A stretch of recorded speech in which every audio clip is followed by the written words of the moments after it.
Communications and Technology will now come to order, and the chair recognizes herself for 5 minutes for an opening statement. And good afternoon to everyone, and welcome to our last hearing of this Congress. Over the last 2 years, it's been my pleasure to work with everybody on the subcommittee and many of you that are here in the room today on wide-ranging and important legislation to the communications and technology industry. Though we occasionally have had our disagreements, we've really gotten a lot done. And it is work that the American people have wanted to see accomplished. Nothing demonstrates this more than Baum's Act, which was jam-packed with this year's top communications priorities, as well as many other bills many of you have worked on for the last several years. And we achieved, through consensus and compromise from everybody around the table, both here and in the Senate, some good directives, and I thank everyone for the work on that. Baum's is one of the most comprehensive telecommunications laws in 2 decades. Prior to Baum's Act, the FCC had not been reauthorized since 1990. And first questions will go to whomever can tell me what's the top Christmas movie of 1990. Y'all have no social IQ there. No, it wasn't Grinch, it was Home Alone. Oh, yeah, Home Alone. You got it, okay. That many years ago. And then Garth Brooks' top song that year. I've always got to have a Nashville connection. In 1990, what was Garth Brooks' top song? You got it. Yeah, Friends in Low Places. It would take a politician to know that. By reauthorizing the commission, we, as authorizers on this committee, gave direction to the agency, reaffirmed the important missions we've delegated to them, and most importantly, gave them the necessary tools to be successful in the 21st century. We see this in setting up new funds to ensure the broadcast incentive auction stays on track to be completed in 39 months. We see this in the new rules that allow spectrum auction bidders to deposit their upfront payments directly with the Treasury to ensure that more airwaves, both in the current pipeline and on the horizon, are brought to market. And we see this with our bipartisan commitment to focus the Commission on finding ways to encourage restoration and resiliency of communication networks after disasters. At the first hearing of 2018, we gathered to discuss all of the legislation addressing broadband infrastructure that had been introduced by every single member of this subcommittee. Provisions from several of these were ultimately incorporated into Baum's Act. Also included in Baum's Act were provisions from bills that long have enjoyed bipartisan support but never could get enacted into law, like Mr. Scalise's FCC Consolidated Reporting Act and the Anti-Spoofing Act championed by Mr. Lance and Mr. Barton. But despite these breakthroughs, there is still other work that needs to be done, and with the new year comes a new opportunity to bring more ideas to the table. I'm encouraged by the Bipartisan Foundation set by Baum's Act, and I'm confident that this subcommittee will build on its success that we've had in the 115th Congress and keep working on many of these areas of common interest. Americans deserve no less. I would like to thank our witnesses for being here today, and before I yield to Mr. Doyle, I'd like to recognize some of the people who've made our committee so successful during this Congress. First, to our wonderful staff.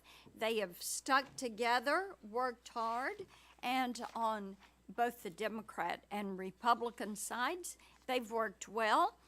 Mr. Lance, who is not here, who has worked really hard, my fellow Senator-elect Kevin Kramer, who is moving on, Mr. Costello, who chose to retire, and Mimi Walters, who worked so diligently on our FOSTA and SESTA legislation as we are working to fight human trafficking and online sex trafficking. I am certain that you're going to see the commitment carried on as we continue to review all aspects of the 1996 Telecom Act. And with that, I yield 5 minutes to the ranking member, Mr. Doyle. Thank you. I want to thank the witnesses for coming before us today. And I want to thank you, soon-to-be Senator Blackburn, for holding this hearing, and congratulations to you. The BAUM'S Act was the result of a bipartisan, bicameral negotiations and good faith efforts by both sides. I'm glad that so many Democratic priorities were included in this legislation, including Ranking Member Pallone's Viewer Protection Act and Sandy Act, as well as bills led by Representatives McNerney, Loebsack, Eshoo, Engel, Ruiz, Lujan, and Matsui. However, much work remains to be done to be sure that this legislation is carried out as Congress intended.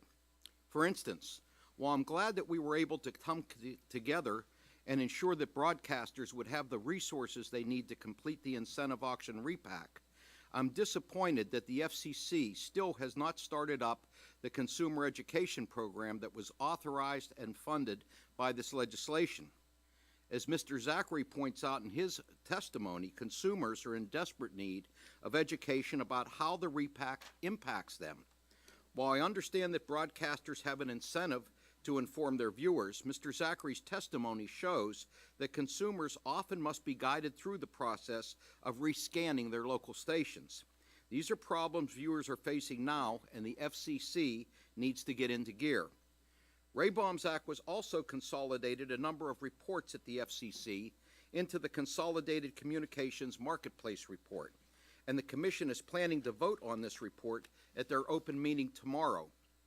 The draft report says that nearly 100% of our country is served by one or more LTE wireless providers, which is a joke. Madam Chairman, I'd like to add this draft report to the record so that our colleagues can see what the FCC thinks about wireless coverage in their districts. With data like this, it's no surprise that the Commission put its Mobility Fund 2 auction on hold. The Commission needs better data in order to proceed with this auction. They can't put the onus on rural bidders to verify or dispute another carrier's claim of coverage in any given area. So, while I'm pleased the FCC has delayed this auction, I'm sorely disappointed that they took so long to do it. This auction will fund wireless rural broadband deployment for the next 10 years, and we need to get it right. Another aspect of the BAUM'S Act that I think requires more oversight is the C-band report that the FCC and NTIA are required to submit to Congress by September of 2019. This report will examine the feasibility of allowing licensed, unlicensed, and shared use of this band. Currently, cable operators, broadcasters, and public radio use this band to distribute program using satellite downlinks. The satellite providers have proposed a private market transition that would sell off 200 megahertz of spectrum to wireless companies and consolidate satellite operations into the upper 300 megahertz of the band. Finding creative solutions to meet our spectrum needs is crucial, and I think there's merit to this plan. However, I'm very concerned about the specifics, or lack thereof, that has been proposed so far. This band is among those that has been identified as key to deploying our 5G service. Allowing a small group of foreign companies to handpick which wireless carriers get access to this critical spectrum raises incredible questions about competition, rural deployment, transparency, and the public interest. Our nation cannot afford to have the FCC sit on the sidelines while our nation's 5G future is being decided. Finally, my community in Pittsburgh was impacted by a terrible tragedy at the Tree of Life Synagogue in Squirrel Hill. It was the deadliest attack on the Jewish community in U.S. history. Our community is deeply grateful for the efforts of first responders that stopped that attack. The first people that responded were the 911 call center operators who received calls from people inside. They helped dispatch the first units that responded to the scene. The BAUM'S Act authorized important changes to the way 911 systems work in hotels and large buildings, and Representative Eshoo and Shimkus's leadership on this issue has been critical. We need to do more, particularly as we look at next-generation systems and the funding challenges we face in deploying the technology nationwide. Thank you again, Madam Chair, for convening this hearing. I wanted to say it's been a pleasure to serve with you on this committee, and I wish you well in that other body when you make your move. I look forward to hearing the testimony of the witnesses here today, and I yield back. Gentleman yields back. Mr. Walden, you're recognized for 5 minutes. Well, thank you very much, Madam Chair, and I hope your reference to Garth Brooks and Friends in Low Places isn't how you'll view us once you get to the Senate. It's a fitting tribute that the subcommittee ends the 115th Congress with a hearing dedicated to BAUM'S Act. As others have referenced, many of you know, Ray spent his life working to maintain a bipartisan spirit in facing communications challenges at home in Oregon and all across the country. This subcommittee's achievement stands as a reminder of the potential to work together and to get substantial telecommunications law across the goal line, even in the face of gridlock and partisanship elsewhere. And I have every hope the bipartisan spirit will continue into the next Congress. Even before BAUM'S Act became a reality, this subcommittee worked on 2 important bills that were signed into law. Kerry's law assured that if you called 911, you knew that that call would go through no matter where you are, and an important complement to that, the Improving Rural Call Quality and Reliability Act, designed to ensure rural calls don't fall through the cracks. These 2 measures represented significant accomplishments for public safety, but also for rural areas, and showed that we could get things done, even for bills like these we tried to pass before in previous Congresses. And I think they also whetted the subcommittee's appetite for bigger accomplishments, setting the stage for the major milestone of BAUM'S Act. So our work certainly demonstrates the value of working in a bipartisan manner, especially on public safety legislation. Together, we've helped to ensure the broadcasters won't get knocked off the air in times of emergencies. The spoofing provision that was included will help us in moving forward on the bipartisan swatting legislation that we teed up a few weeks ago. And of course, the Ranking Member's Sandy Act will help to avail emergency responders of all technologies during natural disasters.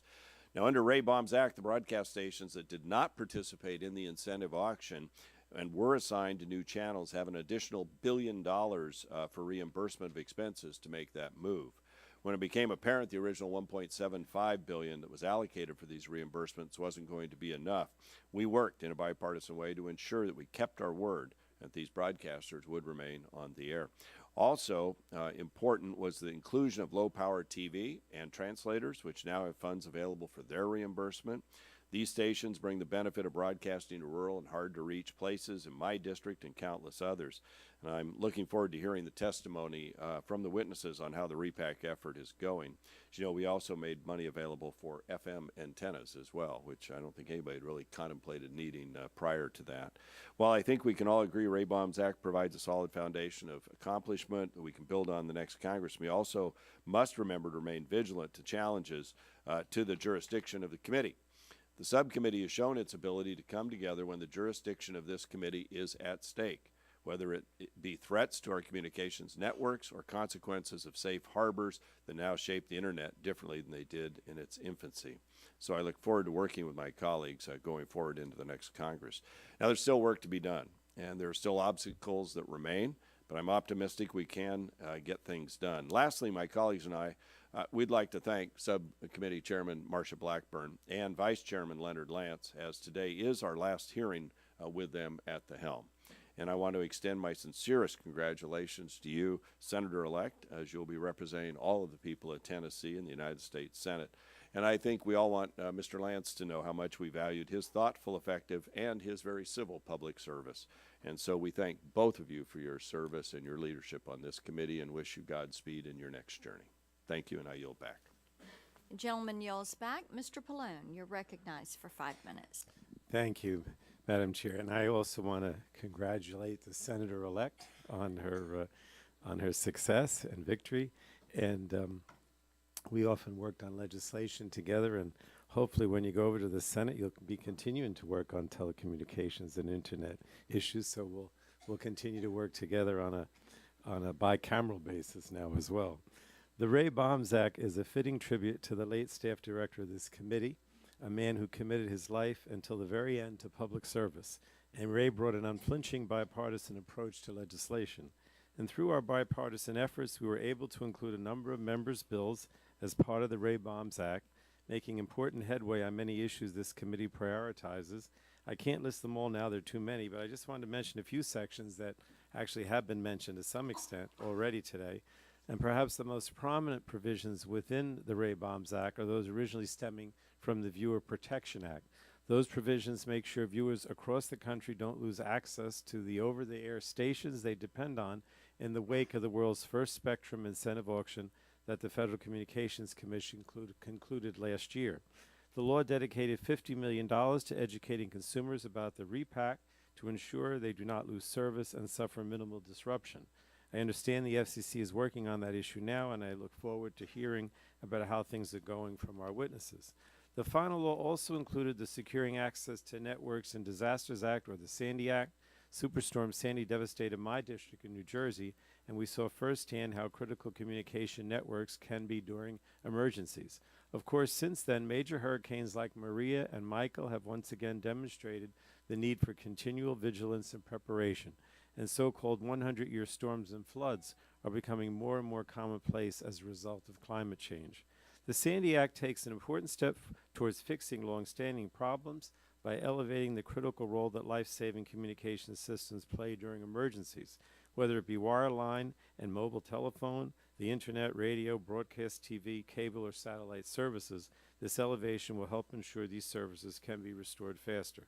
And the law also frees up more spectrum for consumers, targets overseas robocallers and fraudsters, deploys broadband infrastructure to people that desperately need it, and a lot more. And now the BAUM'S Act is the law of the land. We must continue working together to rigorously oversee its implementation, and I look forward to starting that process today and conducting more oversight hearings in the next Congress. So I'd like to yield now the time that I have left to Ms. Eshu. Member, and I too want to congratulate our chairwoman and going over to the Senate. And I just know you're going to get net neutrality right over the line as soon as you get there. And I'll be your partner here. But seriously, congratulations to you. And I hope that you remain involved in these issues so that we can partner on them. And to Leonard Lance, who was just on the floor with, is Leonard here? I don't think, no. On the floor with me on the Preemie Act, we're really going to miss him. We're going to miss him. There isn't a more civil gentleman and gentleman here. So I want to pay tribute to him and the work that he's done. And I too think that it's fitting, I think this is our last hearing, that it's fitting that it's the BAUM'S Act, the end of this Congress. I think wherever this subcommittee meets, his presence will always be felt amongst us. And the act was done in the spirit of bipartisanship, and that's what Ray really took pride in. As chairman of the committee said, that was his life's work. I'm proud that the act contained a version of dig once. I think a lot of people are tired of listening to me talk about dig once because I introduced the legislation 5 Congresses ago. I guess maybe something that's so common sense just takes a long time, right? But at any rate, I'm really pleased that it's important because as much as 90% of the cost of deploying fiber optic cable comes from the cost of digging up roads and burying the cables. So the bill requires the DOT to establish new requirements. You all know what it is. I'm not going to go through it. But I do think that in the next Congress that we can take some additional steps to build on the progress that we just made with this policy. And the act also included the Response Act, which requires the FCC to complete a proceeding to provide first responders with the precise location of a 911 caller. This is really essential. This is really essential in our country because it'll save lives, and it's something that the Commission and the Congress have been trying to get done for years. So I'm proud to have worked with the majority on these priorities. I know it's not easy to be in the minority, but hail, hail. you can still get things done. And I think that, no, I really mean this. You know, most of my time, out of 26 years, the majority of it has been in the minority, but that hasn't stopped me. I've never taken on a minority mindset. We're here to get things done, and I think that in this committee, most especially, we will continue to. So thank you, and I thank the ranking member for yielding to me so much time. Thank you. The gentlelady yields back, and the gentleman yields back. This concludes the member opening statements, and I would like to remind all members that pursuant to committee rules, they have their opening statements made a part of the record. We want to thank all of our witnesses for being here today. Today's witnesses will have the opportunity to give their 5-minute opening statement, and then we will follow that with questions. Our panel includes Curtis Leggett, Executive VP of Government Relations at the National Association of Broadcasters. Tim Donovan, welcome back, sir. Senior VP of Legislative Affairs at the Competitive Carriers Association, Mr. Jeff Cohen. Chief Counsel of APCO International, and Mr. Bodan Zachary, General Manager of the Milwaukee Public Broadcast Station. We appreciate each of you being here today and preparing your testimony and getting that in a timely manner. Mr. Leggett, we will recognize you now for 5 minutes for your opening testimony. Thank you, and good afternoon, Chairman Blackburn and Walden, Ranking Members Pallone and Doyle, and members of the subcommittee. My name is Curtis Leggett, and I'm the Executive Vice President of Government Relations at the National Association of Broadcasters. On behalf of the thousands of free local television and radio broadcasters in your hometowns, I appreciate the opportunity to testify on this committee's successful passage of Rayburn Act. This bipartisan legislation ensures that broadcast television and radio stations can continue to serve their communities following the unprecedented repack of nearly 1,000 full-power television stations across the country. Moreover, I am personally honored to speak to this legislative success, fittingly named after our beloved NAB colleague, distinguished public servant, and friend to everyone he met, Ray Baum. I'm confident that everyone on this committee, members and staff alike, have fond memories of Ray. Before he was the staff director of this committee, I was fortunate to have worked with Ray as a close colleague at the NAB. On the surface, Ray and I had many differences. We're of different generations, different faiths, different political leanings, but none of that mattered to Ray. He was unwavering in his desire to seek out common ground with everyone he worked with, and his genuine love of life was disarming not only to me and our other colleagues at NAB, but also to our adversaries in the policy space. Having seen those diplomatic abilities firsthand, I have no doubt that his spirit and unrelenting desire to put aside differences in advancement of shared priorities enabled the bipartisan working relationships on this committee that resulted in the passage of Baum's Act. For that, broadcast viewers and listeners across the country are grateful. Baum's Act will help ensure that broadcast viewers and listeners can continue to access the stations on which they rely. Thanks to the committee's inclusion of the Viewer Protection Act in the final law, $1 billion was provided to ensure that all impacted television and radio stations are eligible to have costs associated with this repack reimbursed by the FCC. Importantly, this legislation also funds FCC consumer education efforts as stations move channels and includes the Sandy Act so that local broadcasters can access critical resources to keep their facilities functioning during times of emergency. For all of this, I am here to say thank you. Now, as the FCC moves forward with a massively complex repack process, early warning signs suggest that viewers are still at risk. In the first phase of the repack, which was completed 2 weeks ago, 79 stations successfully completed their moves on time. However, 11 broadcasters were unable to meet their move deadlines for reasons beyond their control, such as inclement weather and tower crew availability. We are gratified that the FCC granted each of these stations waivers and moved them into subsequent repack phases. In each of these cases, though, these phase changes could be done without impacting future station moves. That will not be the case as the repack moves forward. The Phase 2 deadline in April 2019 applies to 116 stations and is significantly more complex.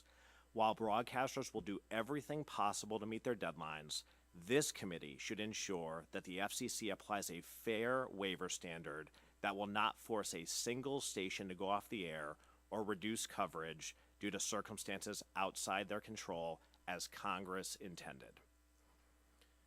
Beyond its policy improvements, the enduring lesson of Rayburn Act is that this committee can lead and make meaningful differences when it works together on a bipartisan basis.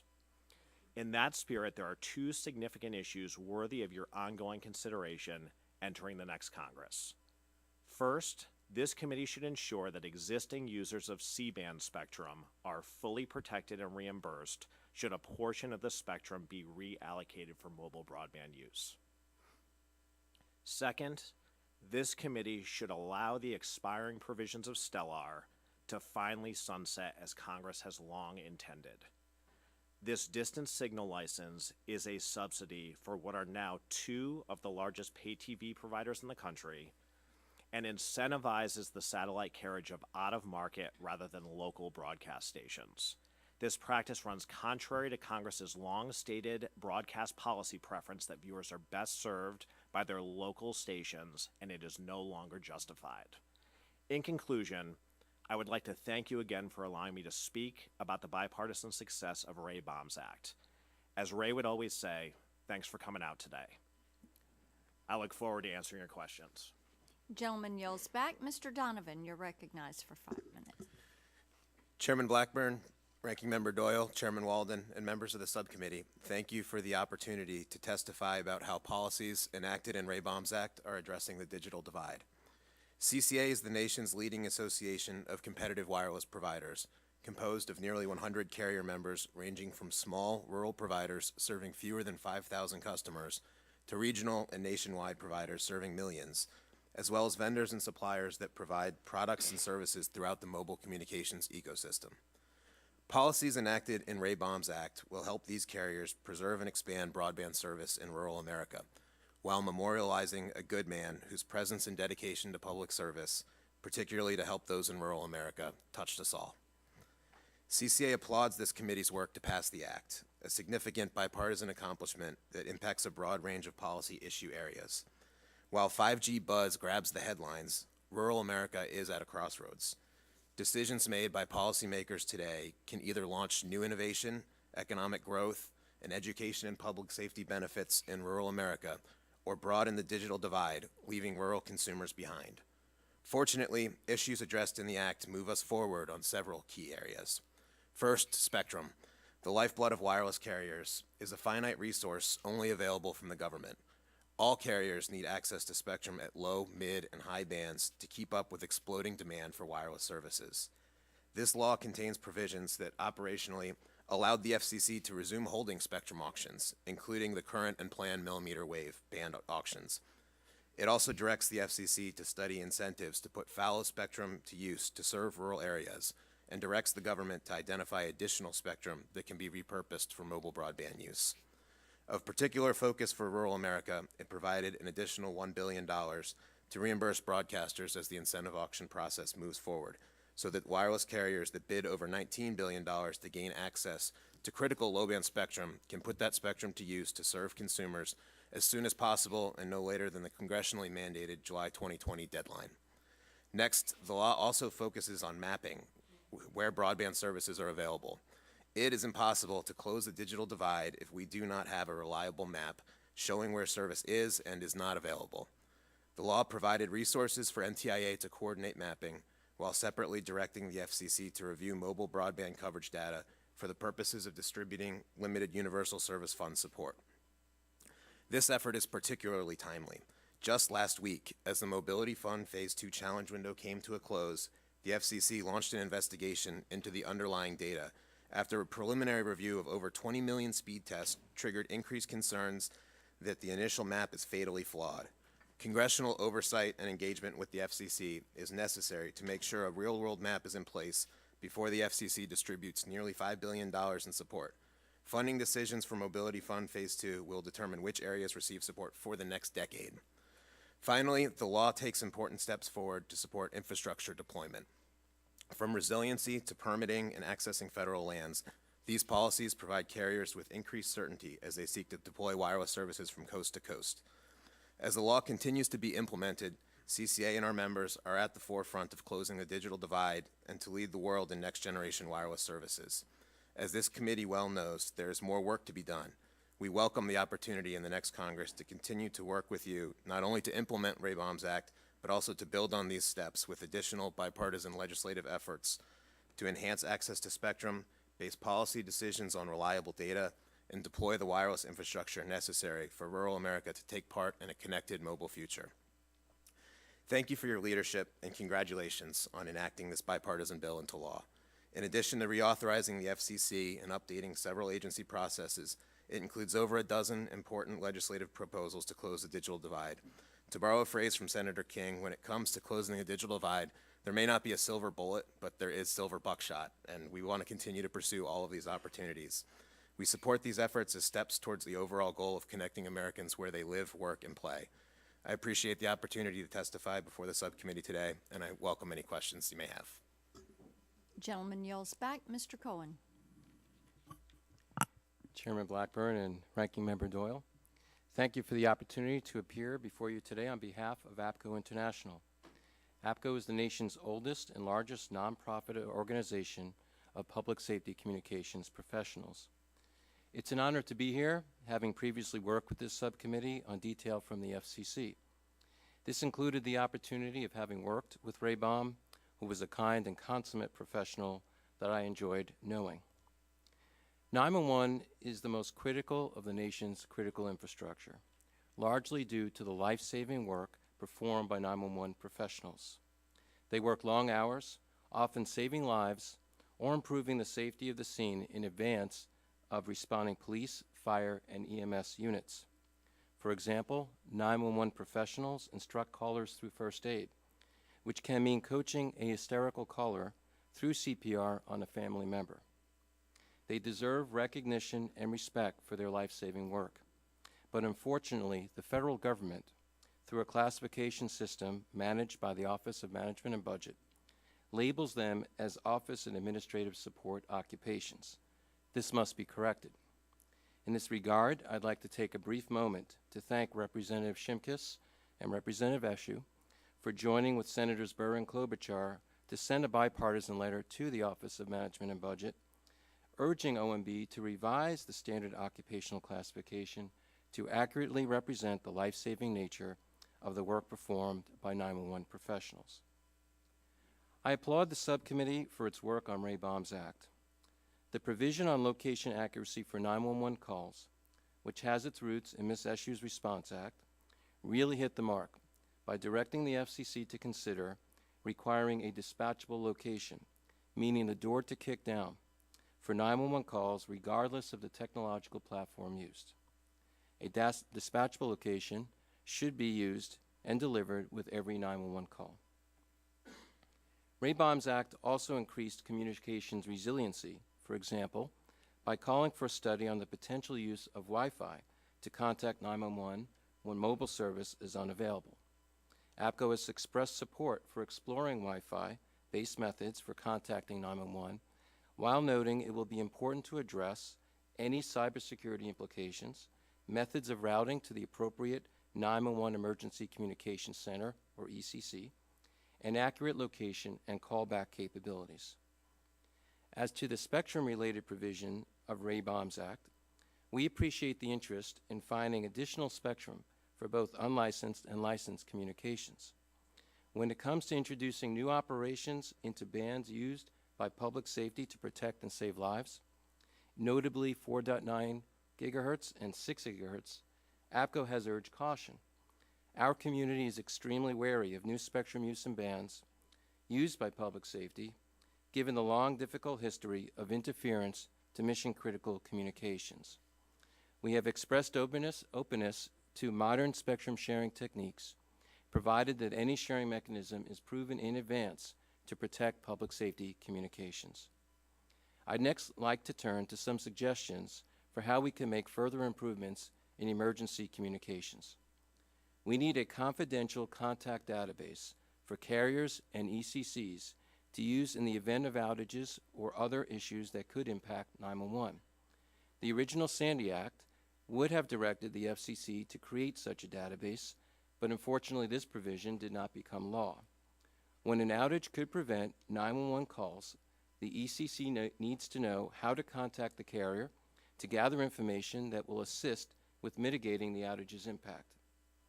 Relatedly, ECCs need real-time situational awareness of communications network outages in an easily accessible format that could be integrated into 911 center equipment. As a consumer, when my power is out, I can go online to find block-by-block maps of impacted areas, along with expected restoration times. Remarkably, ECCs do not have comparable information about communications network outages.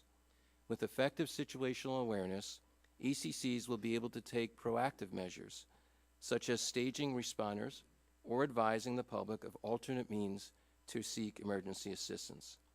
Again, I thank you for the opportunity to present APCO's views, and Ms. Blackburn, thank you for your leadership of the subcommittee, and best wishes to you as you go to the Senate. Thank you. A gentleman yells back. Mr. Zachary, you're recognized for 5 minutes. Thank you. Chairman Blackburn and Walden, Ranking Members Doyle and Microphone, please. Chairman Blackburn and Walden, Ranking Members Doyle and Pallone, and members of the subcommittee, thank you for inviting me to testify today on the BAUM'S Act. My name is Bodan Zachary. I'm testifying on behalf of Milwaukee PBS, where I'm the general manager, and I'm also testifying on behalf of the 161 public television stations licensees across the country. The BAUM'S Act helped ensure that local public television stations can continue our important public service work in the areas of education, public safety, and leadership. We would like to thank the leadership of this subcommittee and full committee for providing the additional $1 billion in repacking funding, including $50 million for consumer education. We also appreciate the Sandy Act, which recognized stations' roles in emergency communications. The digital TV transition a decade ago highlighted viewers' need for education about major channel realignments. Our experience in Milwaukee has proven that investing in extensive local consumer education is essential to a successful repack. We changed frequencies on January 8th, 2018, because our licensee, Milwaukee Area Technical College, relinquished our Channel 36 bandwidth in the auction, and we are now channel sharing on our other channel, Channel 10. Milwaukee PBS launched a 3-month consumer education campaign ahead of the January 8th event. Our plan to scan incorporated on-air and online platforms and our presence in 11 counties in southeast Wisconsin. We have about 600,000 monthly viewers. Some 38,000 are financial contributors to our stations, the majority of whom are at least 50 years old. Making sure our viewers and donors knew how to find our channels after the repack was essential to sustaining our broadcast operations and community service. Milwaukee PBS interacts with our members and viewers on a daily basis in a variety of ways, ranging from live community engagement events to social media to a monthly viewer guide magazine, among others. Our repack plan always included having staff taking live calls from viewers using our pledge phone banks. We created spots talking about the change and ran the sprockets out of those spots on air on our website and in social media. We chose to far exceed FCC's regulatory requirements, knowing that our plan to scan had to be explained over and over again to take hold in viewers' minds.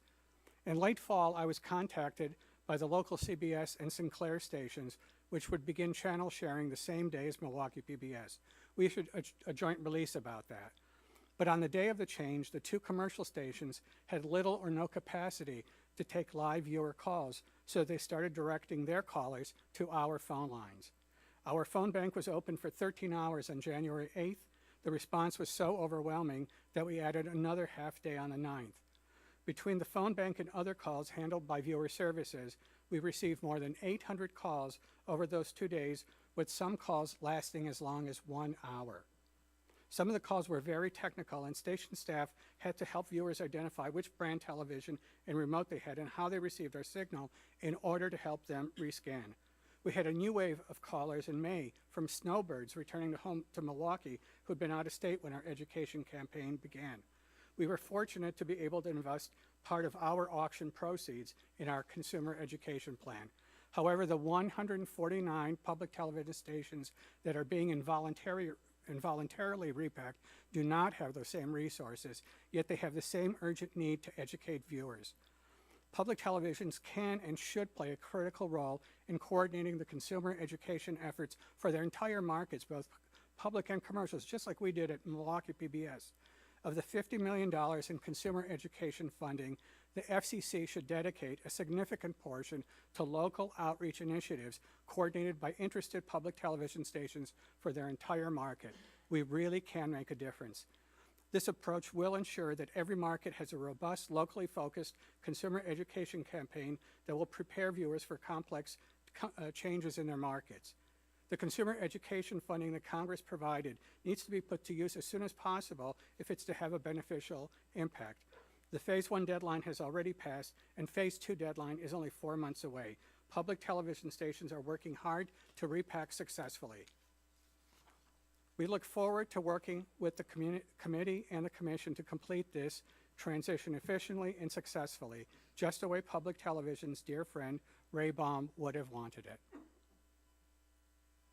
Thank you. Gentleman yells back, and that concludes our testimony. And so we will move to our question and answer portion. Mr. Donovan, I want to start with you. In Ray Baum's, we put some attention on addressing rural broadband deployment, which has been important to several of us on this committee as we've worked through, and some of that focused on spectrum, but most of it really focused on getting rid of barriers and obstacles and things that would hurt siting, that would address existing infrastructure. Things that would help speed deployment. And I'd like for you to talk for a couple of minutes about what your members are experiencing in terms of their ability to get equipment deployed and kind of where they are in this process. How's it rolling out? Thank you. Thank you for the question. And there are several different provisions that were included in the law that do help on this. A lot of them that help for deployment in rural areas are focused on federal lands in particular, where there have been unique challenges in going through the permitting process and seemingly never-ending delays.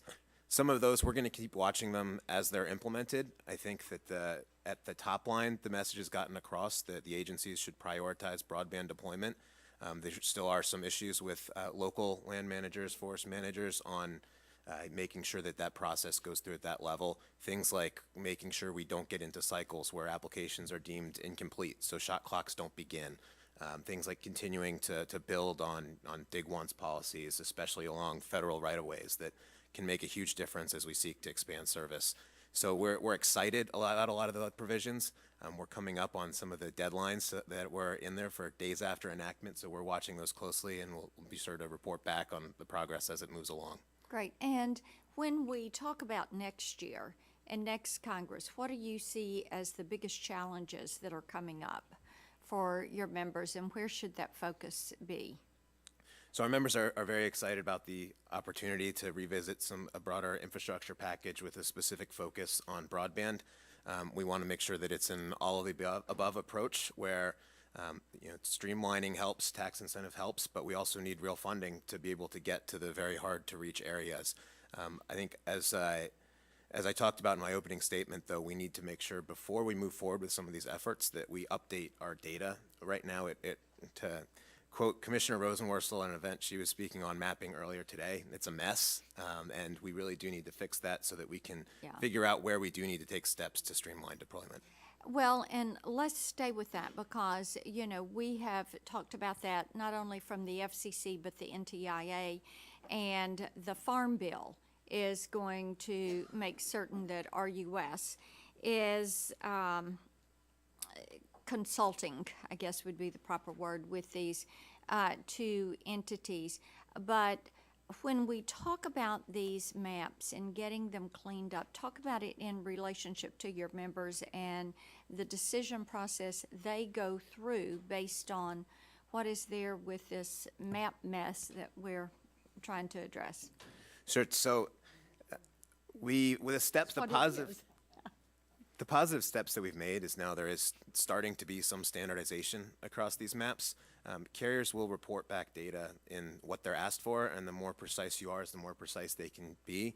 That helps piece it together data from different carriers to have one map. If you're comparing apples to apples, it's a lot easier to build a map than if you're comparing across different standards. So we need to make sure that the ask for carriers on the front end is correct. What we've also learned is that you can't put the entire burden on fixing that map on carriers, on state governments, on local governments. The challenge process we've experienced in Mobility Fund Phase 2 is extremely onerous. And while as I mentioned, over 20 million speed tests have been conducted, those have been overwhelmingly showing that there's not qualifying service. That's very concerning because our carriers only got to a small portion of the areas that they would have liked to challenge because of time restraints and resource restraints, as well as some that viewed the challenge as just too big to even endeavor. So we need to go back and make sure we're fixing the underlying map so that we can actually take steps forward. Gentleman yells, or I'm going to yell back my time, and I thank you for the questions, Mr. Doyle. And I also want to remind members we are going to have votes at 3:45. Thank you, Madam Chair. Mr. Donovan, I'm going to stay with you. Are your members concerned that the proposed secondary market transition in the C-band could leave rural providers behind? And do your members feel like the FCC should play a greater role in any potential transaction in that band? Thank you, and I appreciate your remarks in the opening about how critical the C-band is to broadband deployment. When we're talking about 5G, it's important to have low-band spectrum that has wide coverage distance. Higher band spectrum can support really fast speeds that we're just starting to get a grasp of what that looks like. That C-band is so-called mid-band spectrum. It's kind of our Goldilocks spectrum for it, and so we really want to make sure that it's at the cornerstone of 5G build-out. As our members are reviewing different proposals, at this point, the FCC record fails to establish how a private sale could ensure the same procedural protections and market protections of an FCC auction. The FCC auction program has been tremendously successful, generating significant funds for a lot of purposes, from deficit reduction to creating funds for next-gen 911 deployment, for reimbursing, in the incentive auction example, broadcasters for relinquishing spectrum. So that's a proven process. To move away from that, we haven't seen what we need to see yet to have faith that that's going to be the right solution. Thank you. Let me ask you another question. The airwaves bill that Representatives Lance and I introduced include a rural dividend mechanism that would take a proportion of the spectrum auction revenue and put it towards broadband build-out. Do your members think this is an idea that has merit, and what impact would it have on deployment of rural broadband? Thank you. It's a great idea. It has merit, and we hope to see that idea comes back with the next Congress and whatever legislative vehicle you can put it in. CCA did commission a study on if this were in place before the beginning of the current millimeter wave band spectrums. I'm happy to provide that to the committee if that's helpful. That found not only immediate investment in rural broadband deployment, but also in the rural GDP with specific advantages in transportation, in agriculture, in telemedicine. So it's an idea that certainly has merit, and we'd support continuing to push. Well, I can tell you that I'll be looking for a partner to take Mr. Lance's place on the Republican side as we reintroduce that bill.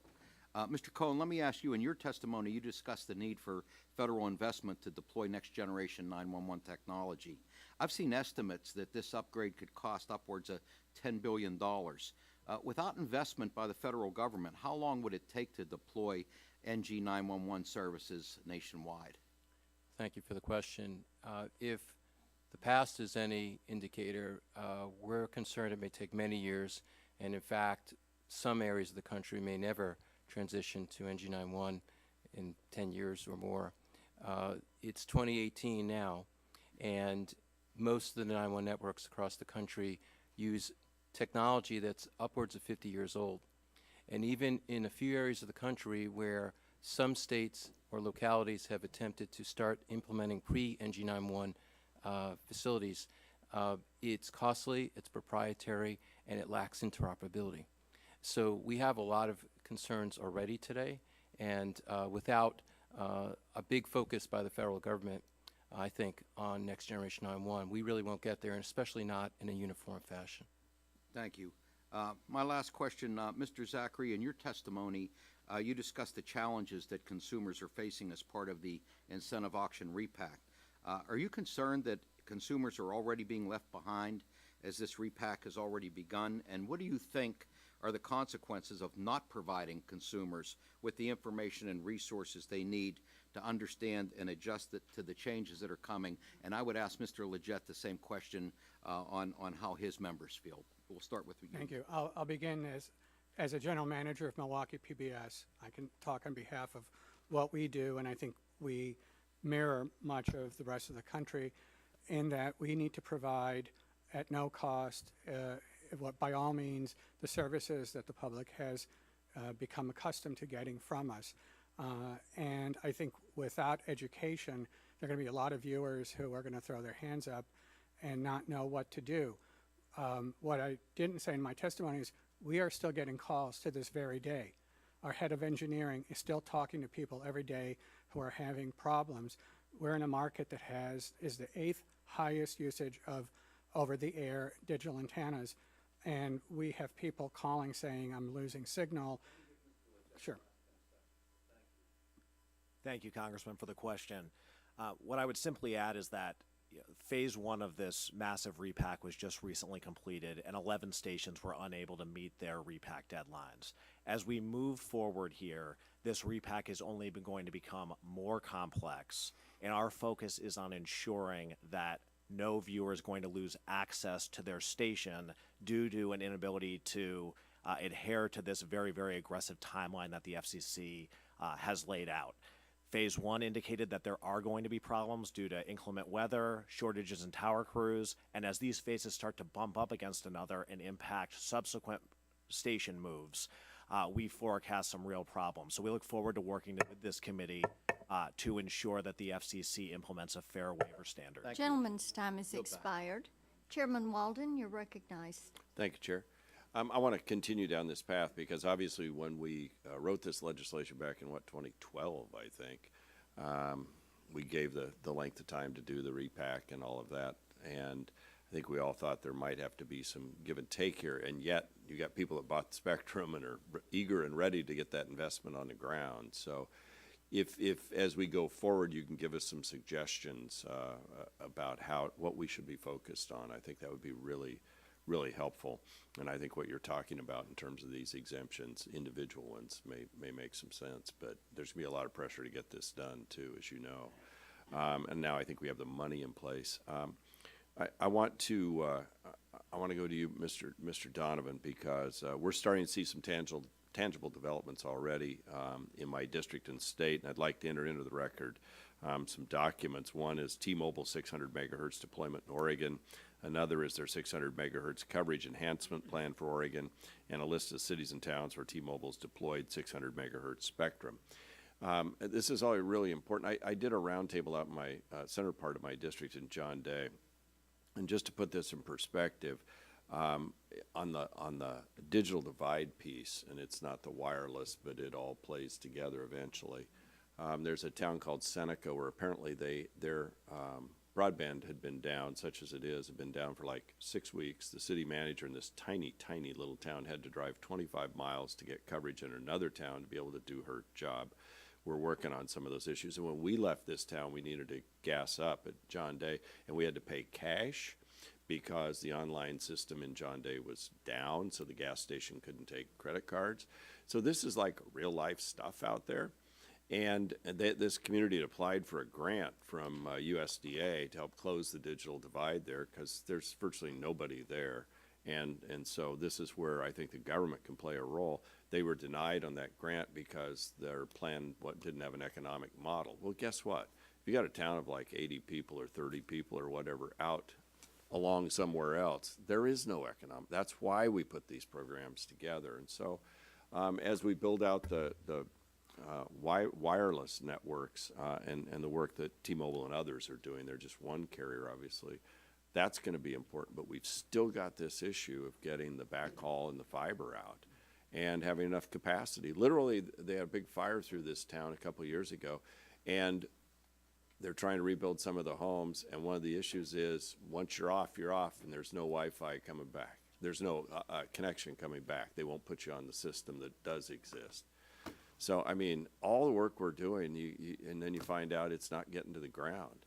So I'd love to hear you talk about a little bit about what you're seeing in terms of this law and this spectrum and what it means for wireless communication, and with all of us going to these devices that seem to be attached to every hand in the audience and here.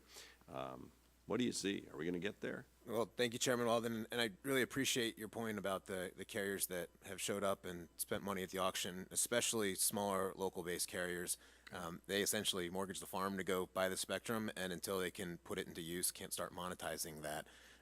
And they're the carriers that the business plan is that they live there, which is why they're working to invest in the communities where they live and make sure that they have the services that everyone wants. I think oversight is going to be very important as the law continues to be implemented. As I mentioned, we're just starting to come up on some of the 270-day deadlines, et cetera. So we'll want to keep watching that, as well as there's a whole slew of dozens of additional infrastructure deployment bills that were introduced earlier this year that we had several hearings on, things ranging from only requiring studying the actual area that's going to be disturbed land. Seem like some common sense things that we'd like to see picked up, and if there is an effort to revisit an infrastructure package to be included in that as well. Yeah, I think the siting, 55% of my district's public lands. And I know very well these siting problems, trying to get anything done is a real challenge. We had the town of Mitchell had, I think it was 3 years to get 4 power poles put in the ground so they could get 3-phase power for the first time because it went across BLM ground. By the time you do all the environmental, and people just go, how is this so? And so there's a lot to be done. I agree with you on the mapping. It's something I complained about when the stimulus was done in the Obama administration. I complained about it in this round of the mobility grants. We have got to find out where there's coverage and where there isn't before we go spending money, and streamline the siting and close this digital divide in America. And I think that's something we can agree on in a bipartisan way here going forward. But what I don't want to see is a bunch of public money then thrust into areas that already have service and overbuild in places like Seneca and John Day and everywhere else are left off even a 2-lane digital road, not a superhighway by any means. I know my time's expired, Madam Chair. Thank you. Gentleman yields back. Ms. Eshoo, you're recognized. Thank you, Madam Chairwoman. I want to compliment each one of you because I think you have given terrific testimony. I mean, it's understandable, and the things that you've shared with us are also very practical. Mr. Zachary, I want to work with you to resolve the issue that you highlighted. And I love what you said about Ray. I think that Ray would have wanted it this way. So you got a hook in me when you said that. So, plus it's public broadcasting, which I love. To Mr. Leggett, thank you for representing the broadcasters. I have a curiosity question. How much money has been raised from the auction in the dollars from the broadcasters? Do you know? How much have they given? I mean, they were paid for what they gave up. Right. So that number is in the universe of $12 billion that went to the broadcast industry. Wow, that's really something. To Mr. Donovan, it's good to see you. Hope the babies are well.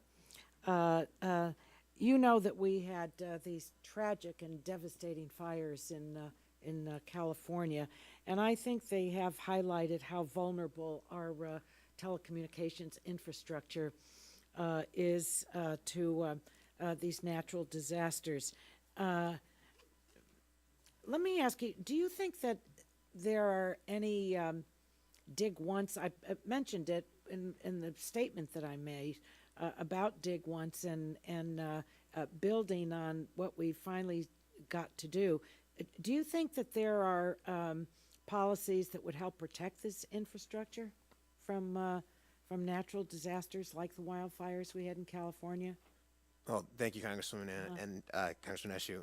Sorry, That's all right. I think you know why. I know it's hard for men, yeah. Well, that's the way my daughter still refers to you. So she shares your name. So thank you. And dig once policies can surely help with some of the fires. Actually, twofold. By undergrounding some of these resources, there's an additional layer of protection. But then also during the recovery point, we deal with problems of fiber cuts from crews that are going in to recover, to clean up. They're doing their jobs. They're not intentionally cutting the fiber, but can sometimes undo some of the recovery efforts that carriers have already begun. So we actually would have twofold benefits by increased focus on dig once policies. So we're certainly not tired of hearing you talking about it and hope that we can continue that discussion. Thank you. To Mr. Cohn, nice to see you again. I just want to take a moment on location accuracy for 911 calls. I've been after this one with others, as you know. I think it's a very important issue, and the subcommittee has recognized that because we've been working on it for several years. In your opinion, do you think that Congress and the FCC are making good progress on improving locations for 911? How would you rate it? I like ratings, you can tell today. I'm into ratings. I would rate it pretty good. We're thrilled with the BAUM'S Act because dispatchable location is something that we've been championing for a long time. I know you. For example, I call 911 from this room. I want the DC office 911 center to get the street address of this building and know I'm in 2322. Right. And it's as simple as that, and it shouldn't matter what way I contact 911. So we're glad that the FCC started its proceeding. Its comments were just due yesterday. We did file. We'll look forward to reviewing the comments of others and staying active in this proceeding. I hope that APCO will stay on the issue of the Next Gen 911 Act. It got kind of bollocksed up or lost someplace in this Congress, which is not unusual for that to happen to legislation. But we'll look forward to working with you in the new Congress on that, because it's unfinished business that needs to be. We need to close the loop on it. Fully agree. That we'll all be better off. So thank you to all of you for your important work and your testimony, and every blessing to everyone in the new year. Thank you. Gentlelady yields back. Mr. Shimkus, you're recognized. Thank you, Madam Chairman. So we tried to remove barriers, increase spectrum, and address public safety issues as we've talked about in the overall processes. So I want to start with public safety. We're still hearing concerns about incorrectly routing in my district. Is that a national concern still? And then also, can you speak to which I raise all the time, which is the fee diversion discussion? Sure. Thank you, Mr. Shimkus. Routing, yes, has its challenges in wireless because of the way it's done today by the location of the tower that handles the call, and because technology is continued to improve, it's not necessarily the case that the closest tower is the one that's handling your call. That is something that can be rectified in a next generation 911 environment, but it's also something the FCC is exploring, and we've been active in that. When it comes to MLTS, in our comments just yesterday, in addition to direct dial, in addition to dispatchable location, we pointed out that you also need to be able to route to the right 911 center, as well as get a callback number. So I agree that routing is still an issue, and hopefully we'll be solving these issues going forward. You also asked about Fee diversion. Fee diversion. Fee diversion is a terrible practice, and frankly, we feel like in order to end it, it really has to hurt the states. They're making choices to divert fees, and they need to have something that hurts more than doing that. Our recommendation along with the fact that we would like to see the federal government help fund a large transition to next generation 911 across the country, if the grant program is sufficient enough and the cost of losing that money is large enough, that could end fee diversion right there. Thank you. Let me go to Mr. Leggett on, there was some of these repackaging and tower sightings that finished ahead of schedule, did they not? That was kind of helpful with at least this problem of some of them not being late. And we know in your written testimony you talked about the Springfield, Missouri issue, and then that crew, and then they couldn't go up north. Where's your analysis on tower training and the availability of the workforce? Congressman, thank you for the question. I think if there is one lesson from the first phase of the auction, it's that there is not enough tower crew availability, especially high tower crew availability, to deal with the amount of work that is there. I've got a list here of the 11 stations who are unable to complete their phase one moves, and in nearly all of the instances, tower crew availability played at least some role.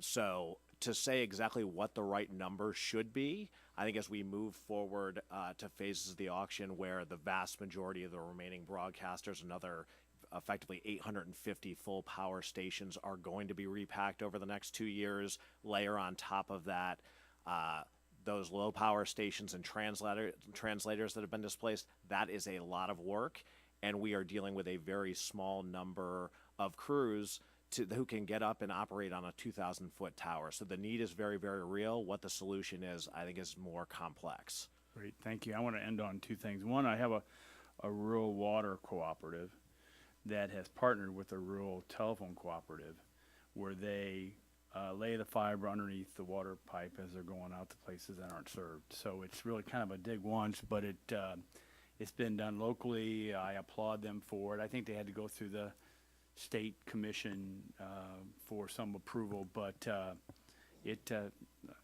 just very proud of their thinking about doing it one time, which will be helpful.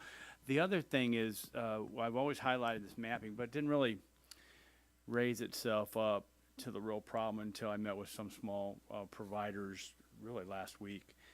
And you know, the different, which we used to call them pipes, the different pipes of delivery, high-speed internet access really have two different ways to identify service. You know, if it's a fiber optic cable to a phone, well, you know it's there.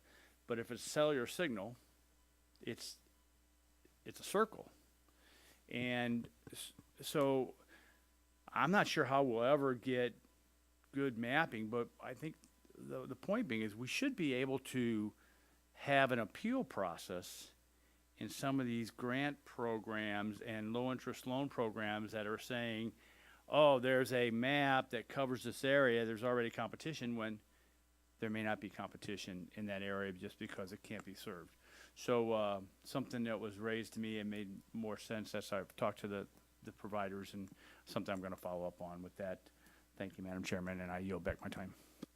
Gentleman yields back. Mr. McNerney, you're recognized for 5 minutes. Well, I think the chair and well, you switched with Ms. Eshu. I think the chair and first I want to have my voice join the chorus congratulating the chairwoman for her elevation to the Senate.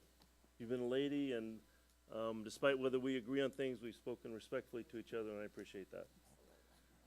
I also want to say I thank the panel for coming today and preparing. It's not easy, I'm sure, but I'd rather this be an oversight hearing where we have commissioners in front of us to see what the commission feels about the success of the Rayburn Act and how to improve it.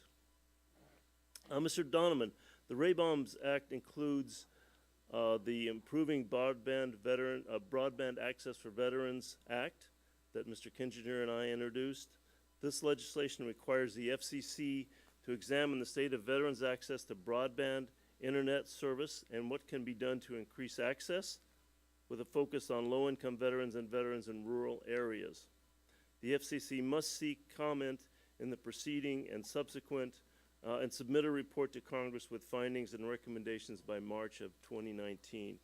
What are some of the ways in which the broadband internet service can help veterans living in rural areas?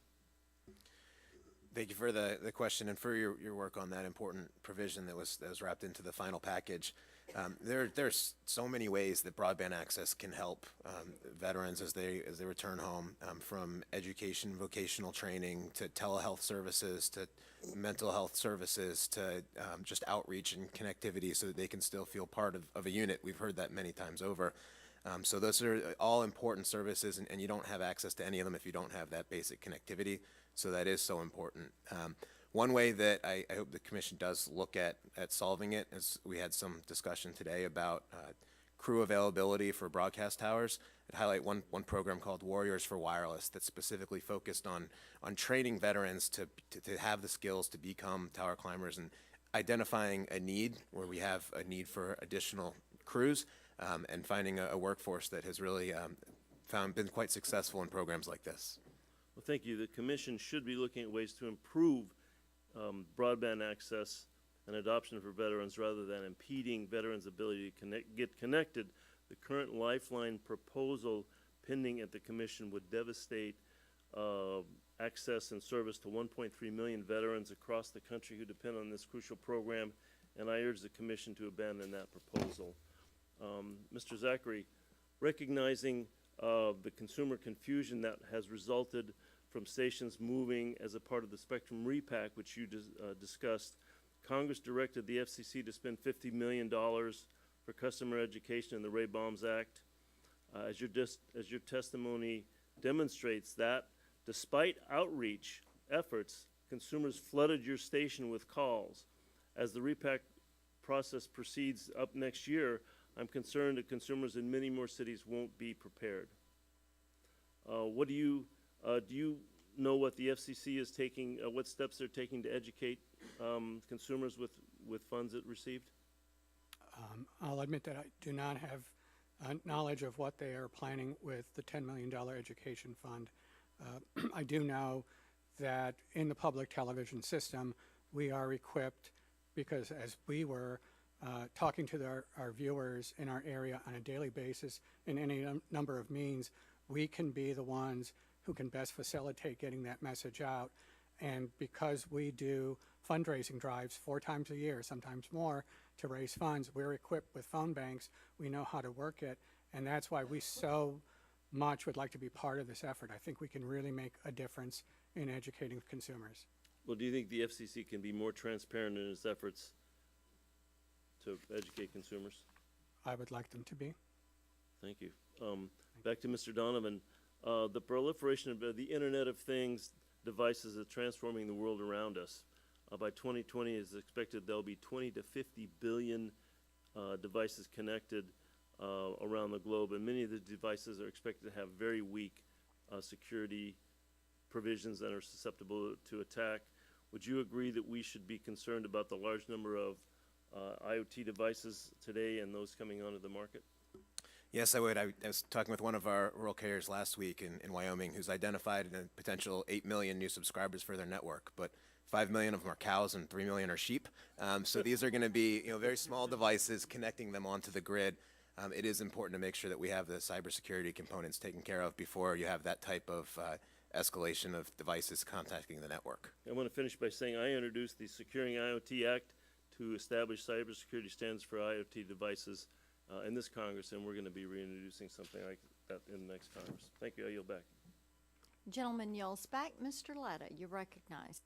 Well, thank you, Madam Chair. And before I get started, I'd just like to also congratulate you and moving over to the Senate and Senator-elect. And we look forward to working with you and accomplishing great things in the years to come. So congratulations on that. I also want to thank our panel of witnesses for being with us today. Greatly appreciate the opportunity to hear from you all. And Mr. Donovan, if I could start with you, it's my understanding that many of your members are wireless carriers for rural areas. And earlier this year, I introduced the Precision Agriculture Connectivity Act with my friend, the gentleman from Iowa, that is also now included in the Farm Bill that requires the FCC and the USDA to collaborate on the best ways to meet broadband connectivity and technology needs of precision agriculture to keep America's farmlands competitive internationally. Whether it's Internet of Things devices, self-driving machinery, drones, or satellites, precision agriculture requires more ubiquitous broadband at higher speeds with less latency. Would you tell the committee how the Precision Agriculture Connectivity Act complements provisions enacted as part of the Ray-Baum'S Act? Certainly, and congratulations on advancing that bill forward, and especially with the inclusion in the Farm Bill. I know it was quite a lot of work to get it there, so congratulations. Thank you.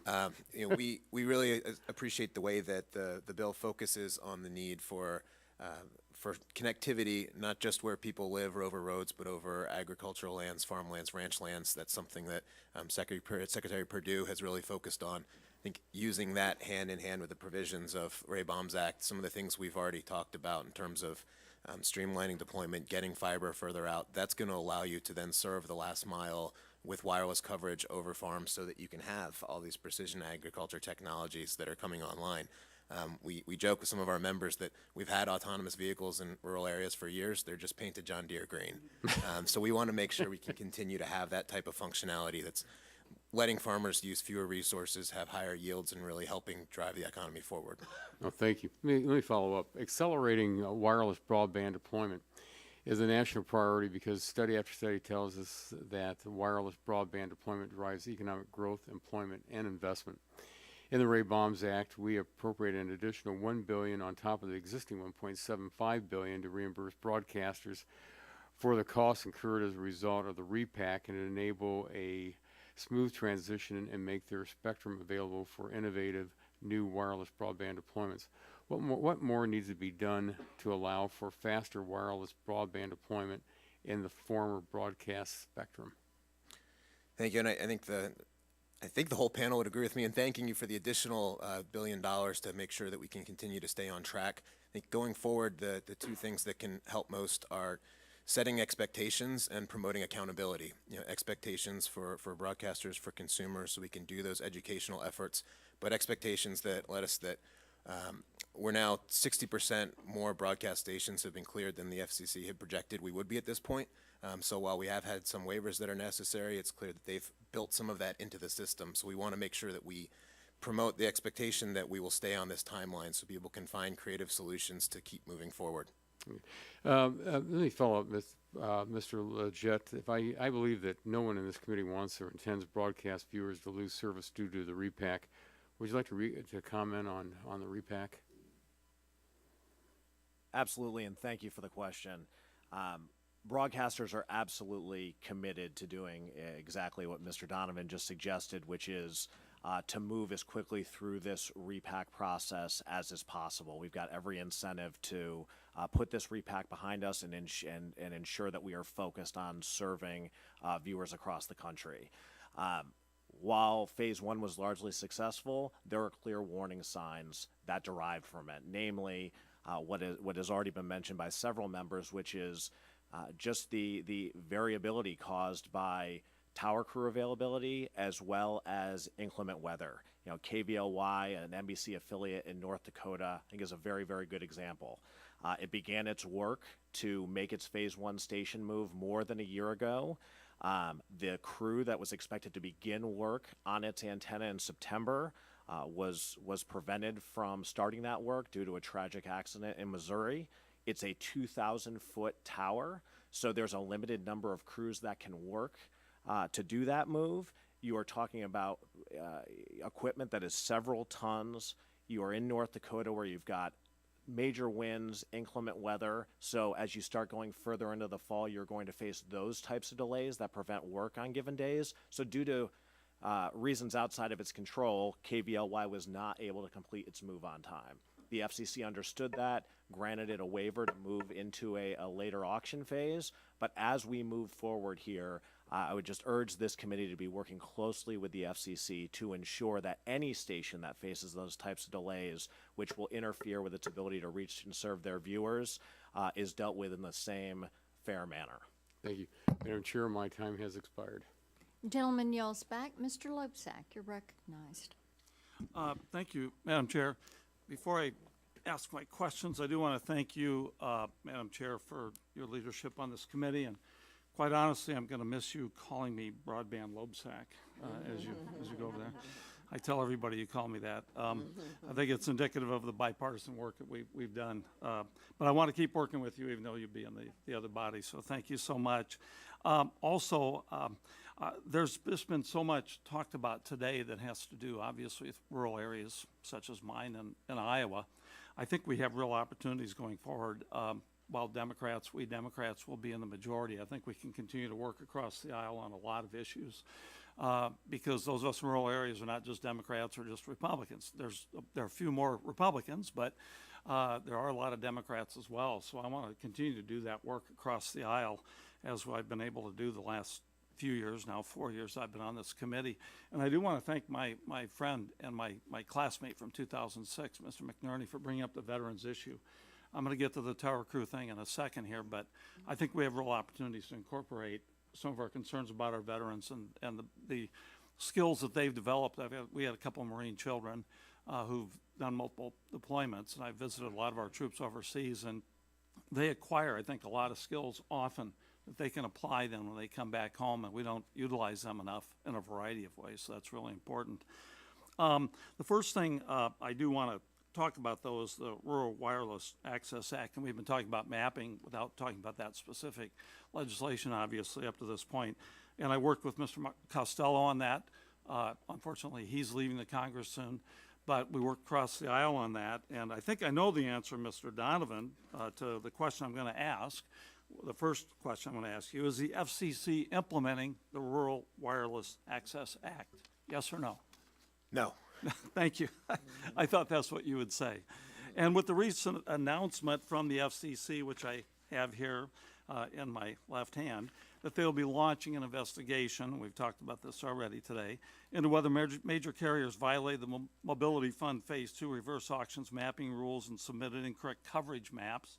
It seems like it will be some time before the FCC begins to fulfill the congressional directive to improve these maps. And with the recent investigation in mind, what do you think should be the next steps for making sure Congress and the FCC can work together to improve these maps?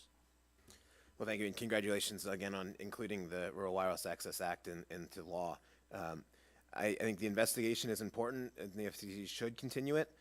Implementation has been held up on your bill in part because it was required to be done no later than 180 days after the auction is complete. Right. I think what the investigation makes clear to us now is that it's vitally important that we standardize that data before we move to the auction. So we'd like to work with you to make sure that that's the case. Your bill requiring standardization of the data is very important so that we do have an accurate map and we don't have this whole challenge problem now leading to an investigation.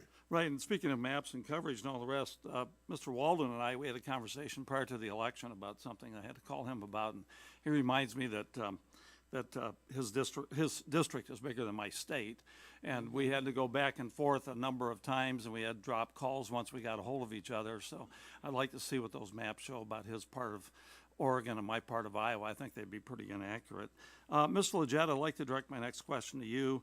A bill that I've been working on with Mark Wayne Mullen from Oklahoma, the Communications Jobs Training Act, would create a grant program to help train more people who would do the work of erecting and maintaining these communication towers, these towers that we've been talking about, and you've been talking about the crew shortage. My question to you is, what do you foresee in terms of demand for these sorts of jobs? You've mentioned some instances where they didn't have enough crew. Thank you, Congressman, for the question, and this is an important problem, one that you've foreseen in introducing your legislation, so I want to thank you for that. I think I would point you to a submission that a number of tower workers and equipment manufacturers made to the FCC a few weeks ago, and I'm happy to provide it to you, where they say the following. They outline a number of factors that have contributed to delays, but conclude by saying the broadcast tower representatives believe they are witnessing the effects of an unrealistic expectation of what the repacking of 987 stations entails, and the factors cited above have resulted in demands on the rigging community that simply cannot be met. Wow. So as it relates to your legislation, the need is unquestionably there. This is a submission by the representatives who are doing the work themselves. So would very much look forward to working with you on that legislation. And hopefully in the next Congress we can get that accomplished, and again on a bipartisan basis. So thank you. Thanks to all of you for testifying today. Thanks very much, Madam Chair. Gentleman yields back. Mr. Guthrie, you're recognized, and I remind everyone the bell will ring for votes at 3:45. Okay, thank you, Madam Chairman. And again, congratulations to you on your move to the Senate. Hopefully the Senate will keep the same schedule and still fly together every week. Thanks for Mr. Donovan. I want to talk to you first. We were pleased to have the Spectrum Auction Deposit Act included in the BAUM'S Act. So I'll start with giving you an opportunity to comment on how you've seen this provision affecting the prospect of getting more spectrum to market. And second, with regard to 3.5, in particular, as I've heard from one of your members and my constituents, Bluegrass Cellular, how do you see this commission rulemaking affecting broadband access going forward? Thank you, and Congressman, thank you for your work on the Spectrum Auction Deposits Act. As a bipartisan basis, that really is, I can't overemphasize how important that is. We would not be having the auction that's underway right now, nor any of the auctions that are coming after it, had that not been signed into law. There's a fundamental problem where operationally the FCC was not unable to find a way to collect the deposits in line with the current law, so that law had to be fixed. And so this was common sense, and we were really pleased to support that effort along the way. With regard to 3.5, thank you for your focus on this. This, again, is that important mid-band spectrum that's going to be so critical to 5G deployments. Bluegrass joined along with another 20-plus CCA non-nationwide carriers to make sure the FCC understood the importance of getting the license size right, finding the compromise on a county basis being that ideal spot where rural carriers were able to get access to spectrum, but we still could use the right technical standards to deploy 5G services, 4G services today and 5G services tomorrow in that important band. Thank you, and continuing.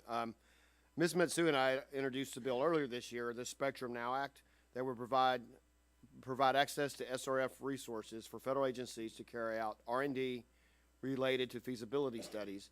As we've seen, these studies are extremely expensive, and we have limited options given the constraints of CBO spectrum scoring. Can you speak to the effectiveness of this bill's approach to giving federal agencies more incentive to undertake spectrum R&D? Thank you. It's very important, and having the ability to do the R&D work can help show where spectrum can be more efficiently used, both for federal operations, but as well for reallocating spectrum. Importantly, Administrator Reddle at NTIA recently launched an initiative asking all federal agencies to report back on their anticipated spectrum needs over the next 15 years. That work, going hand in hand with R&D, can show what spectrum is needed to complete the mission and what spectrum can be repurposed for broadband use. Actually, you answered in that one my next question. Ms. Metsu and I are also working on a bill for more resources in NTIA to carry out independent R&D activities. So I was going to ask you what you thought if they needed resources. Anybody else want to talk to that? You've really kind of answered that, but anybody else on the panel talk about more resources for NTIA to help the R&D? Well, good. Well, there being no one else wanted to talk, I'll yield back my time. Gentleman yields back. Ms. Clark, you're recognized. Thank you very much, Madam Chair. Thank you, Mr. Ranking Member. To our panelists, thank you for lending your expertise today. I wanted to move into the space of the Sandy Act within the context of Ray Baum's.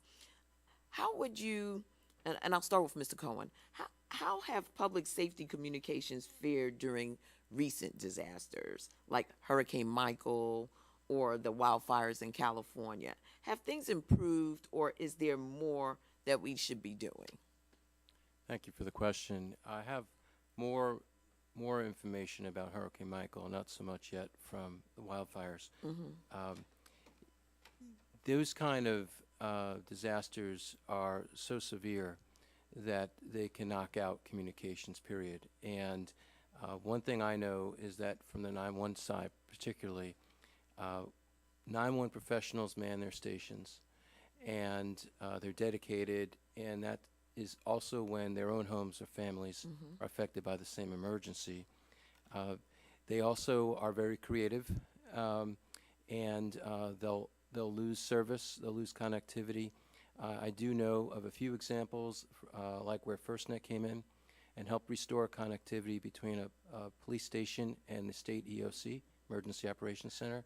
Another instance where they helped provide macro cellular service to a 911 center. And even in some cases, I heard that while the wireline connections for the 911 centers failed, what they ended up doing was using cell phones and giving out a 10-digit number to the public, including one that was serviced by a Firstnet phone, so that the public could actually call 911, not without calling 911 specifically. Some lessons learned so far, which is things that we've talked about already, is we also heard from the people that are affected in these circumstances. We would ask them a question: would you have benefited from a contact database to know who to call? And they said absolutely, and we still don't have something like that. And also just to have situational awareness in real-time integrated format of where outages are occurring. Thank you. So just to add to that, the chairman, excuse me, the ranking member and a number of us on the committee wrote a letter to Chairman Pike urging him to update the FCC's resiliency framework and expand it beyond wireless carriers. It's not been addressed yet. It's long overdue, and we need bold action to protect Americans. So I understand that the FCC is collecting data regarding the framework, but has it taken any steps to make it mandatory or to expand it beyond wireless carriers? And I think that goes hand in hand with the 911 operators. Because no one is blaming the operators. We're concerned about the infrastructure and the resiliency around it. Right. No, to my knowledge, the FCC has not yet taken any concrete steps. They've sought comment. We would like to see certain things codified, a couple things I just mentioned, and also I think it would be important to extend the framework to other service providers. And how should the FCC expand the framework to improve public safety? Would you say it's beyond the wireless carriers, and how would you describe it? Yes, I think that the cooperative framework the wireless carriers voluntarily agreed to was a really good first step, and it stemmed from the Sandy Act, the original Sandy Act. But to codify some of these things would be helpful because then there's a mechanism for oversight. So we would support that, and especially the few items I mentioned, simple thing like a contact database and the situational awareness piece, which is important not just in disasters. If there are outages in a network affecting one neighborhood, a 911 director needs to know that. So, and then, of course, yes, extending that model to other service providers, I think would be very helpful for all stakeholders. Very well. Madam Chairwoman, before I yield back, I just wanted to wish you all the best on the Senate side. I appreciate the relationship and the bond that we have established through the work on this committee, and I wish you all the best. Look forward to working with you on the other side of the Capitol. I yield back. The gentlelady yields back. Mr. Olson, you're recognized for 5 minutes. Well, good afternoon. I'd like to open with what's called a point of personal privilege. I want to thank our chairwoman for her service to America in Tennessee. She's now leaving this body for a body I spent 9 years working at as a Senate staffer. I encourage you, my dear friend, don't get too close to Mr. Buster, Phil E. Buster. He's not nice to work with here in the House. I hope you remember your Davy Crockett and Texas roots as you move on to this Senate. Fair winds and following seas, as we say in the Navy. And y'all witnessed a bipartisan act of theft. Right before me, Ms. Clark stole my question about resiliency, so I won't go over that again. Suffice to say, we've learned lessons from from Harvey, from Irma, from Maria that were applied recently with Michael and the fire, so that's great progress. My question is for all of you if you want to chime up, but basically it's on disaster recovery. Mr. Cohen, you mentioned that our 9/11 infrastructure is very, very old, 50 years old, and has to be rebuilt. One problem we're having back home, it's a good problem to have, but my hometown of Sugarland has started what's called 311. It's basically the same premise as 911, but it's for non-emergency calls. Calls to, hey, a pothole, a tree's falling down, I've lost a pet. We're seeing some confusion about where should I call? Should I call 911, 311? So have you seen that happening across the country somewhere else? We can apply lessons learned to avoid the confusion. For example, I had a person who didn't know to call 911 in our freeway, a refrigerator was in the middle of a road. Do I call that? Is that emergency, like something like a fire or gunshots, or just call the city? And so, any idea we help that out because it's kind of confusing. Sure. Thank you for the question. Well, first, as a general matter, it is a problem across many 911 centers that they field too many non-emergency calls. Centers do vary in terms of the guidance they give to the general public, but generally speaking, they say in emergency, call 911. Some cities, like Washington, D.C. here, also co-locate 311.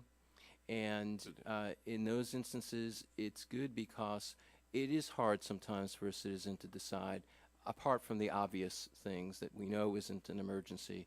Your example of a refrigerator on a highway, that seems to me like an emergency. But when you co-locate and you have a 311 center as well, those calls can then be transferred back and forth by the professionals manning the 311 and 911. But as a general matter, to answer your question, call 911 only in emergencies.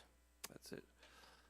Mr. Leggett, you mentioned your testimony that local stations continue to invest in resiliency of their infrastructure to make sure they can enable interactive, provide life-saving information during disasters. However, we have learned that some storms obviously can be overtaken by the force of nature God creates. And so my question to you is, can we address some of those problems with a quicker permitting process, some waivers in the future? Have you seen some problems with Irma, with Maria, with Harvey, with Michael, with the fires that we can address now and make sure it's not a crisis when it happens? Thank you, Congressman, for the question. And as you allude to, of all the things that local broadcasters do, both television and radio, there is none we take more seriously than our role of being on the air 24/7 in a time of emergency. Very candidly, I think the provisions included in the Sandy Act, which we have yet to see the full impact, but are very, very significant. Broadcasters being granted priority access to fuel, to access their facilities during times of emergency. A lot of what we have dealt with just logistically, and it's understandable given the importance of having first responders on the scene, is just an inability to repair our facilities as quickly as possible. There are going to be some circumstances where it is impossible, but where it is possible, that legislation is going to significantly improve our ability to get our facilities back on the air. Yeah, one of our local TV stations basically moved their whole operations from where they've been flooded twice now. Said this is enough being flooded. People depend on information, the weather radar, all the information. So thank you for that question. A final Christmas question, kind of a present, and this is for you, Mr. Zachary. As we talked before, as a young boy, I lived in Appleton, Wisconsin, 1964 to 1966, the heyday of a coach named Vince Lombardi. My question is, for the largest public television station in Wisconsin, who's the best quarterback the Packers have ever had? Is it Bart Starr, Brett Favre, or Aaron Rodgers? Your listeners want to know. Viewers want to know. I can't answer because when I get back to the office, I'll be beset upon by varying factions who support the different. Go, Pat, go. I yield back. Gentleman yells back. Mr. Billaracus, you're recognized. Man, I think that's the toughest question we've ever posed on a person on the dais ever in history. I mean, that's a tough one. I'd say Bart Starr, but anyway, I'm an old-fashioned guy. Thank you, Madam Chair, and I appreciate your service in the House of Representatives. I know you're going to do a wonderful job representing the great state of Tennessee, and I'll never forget, my dad sends his best as well. I'll never forget you came to Florida for his retirement banquet and spoke. You were the guest speaker, and I just appreciate everything you've done for my family and for the United States of America, and I know there's more to come. First, I'd like to highlight a recent R Street report that ranked Florida as the best state for broadband deployment based on a review of each state and local regulations. This system, in conjunction with the BAUM'S Act, will help Florida lead the development of next-generation internet services. and I'm very excited about the future. Mr. Donovan, in terms of current regulatory barriers and making 5G a priority, should we have policies that exempt or streamline installation of communications facilities that simply replace older existing ones? Yes, What do you think? thank you for the question, and I think that's common sense that we should allow that, especially as we are upgrading networks right now.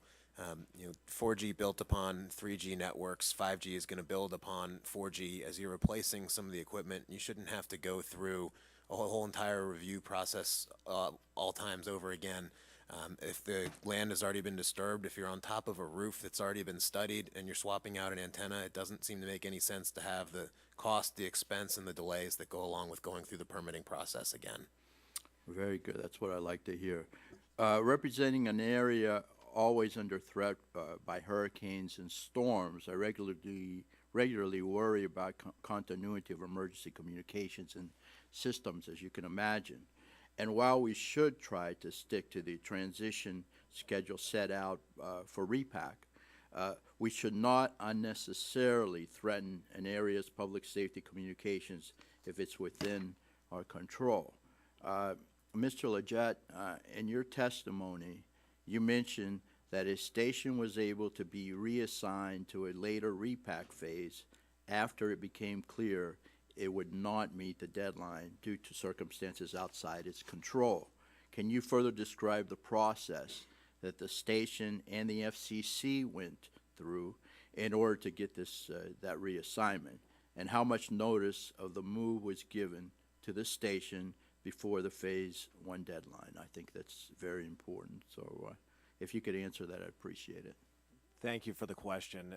And obviously, as we proceed with this repack process, this, from the broadcast industry's perspective and the perspective of our viewers, is the critical one.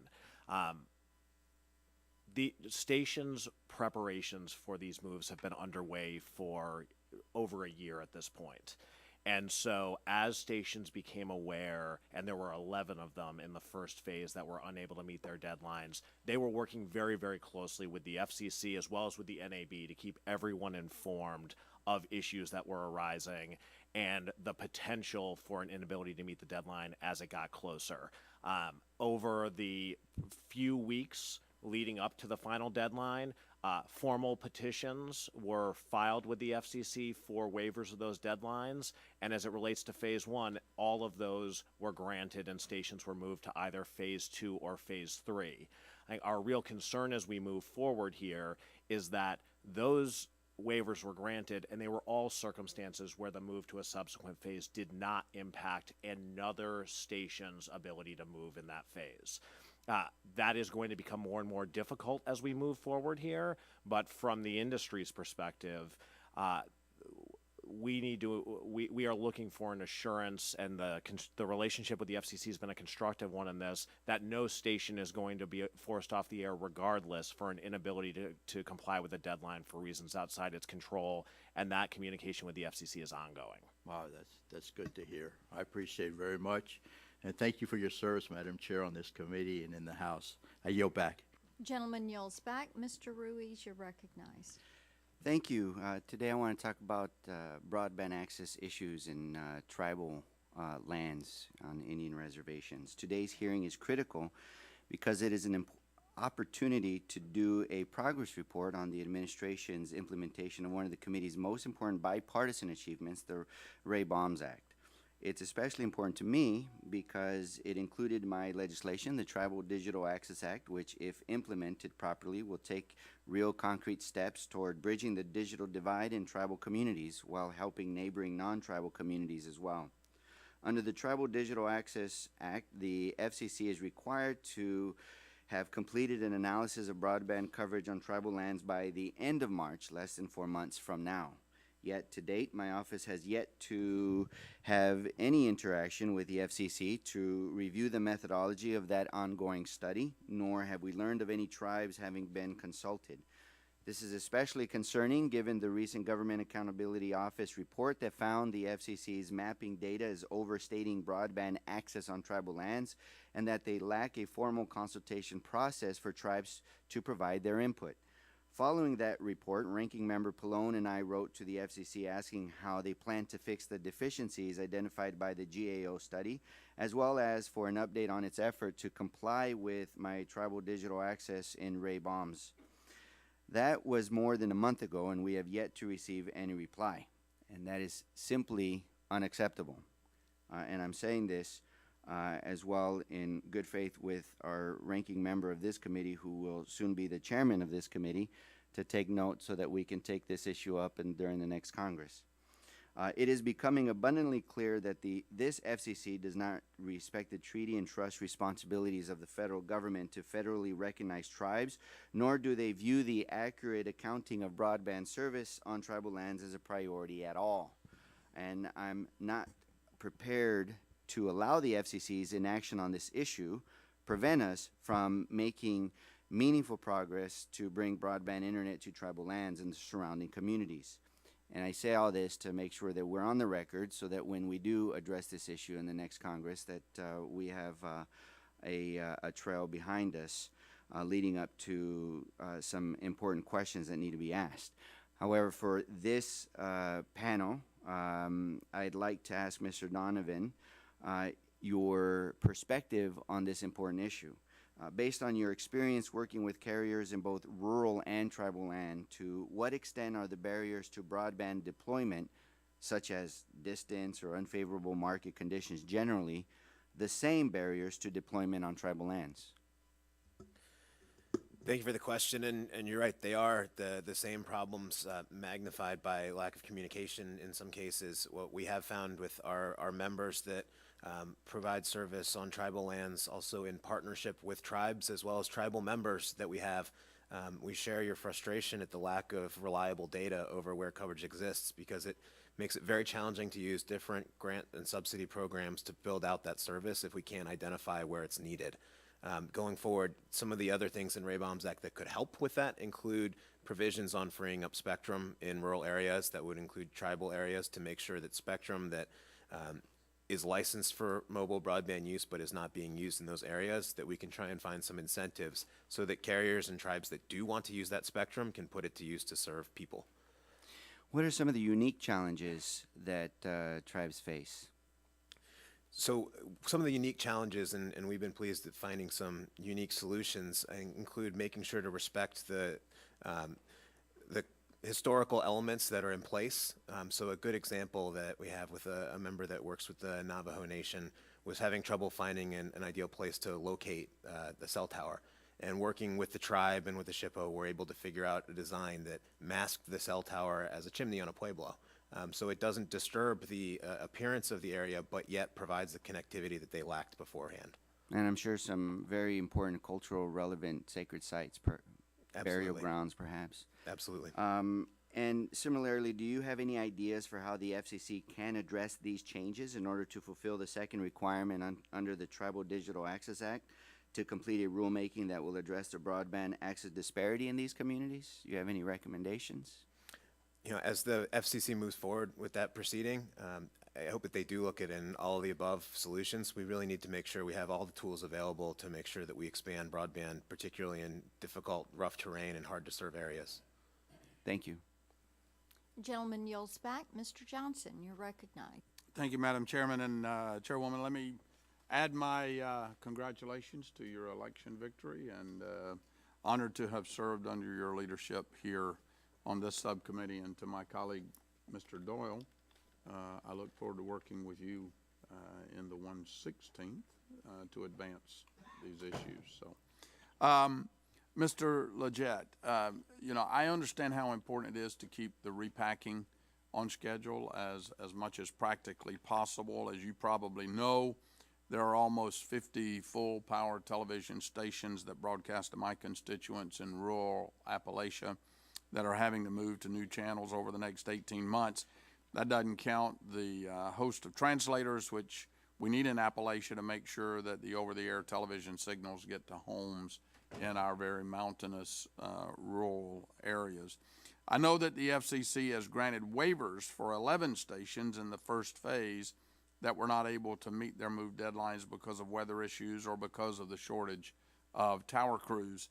Are you confident that now, as the repack is kicking into high gear, that the FCC will continue to give stations latitude and grant waivers where appropriate if stations like the ones broadcasting in my district are unable to meet their move deadlines for reasons outside of their control? Thank you, Congressman, for the question. We are certainly gratified by the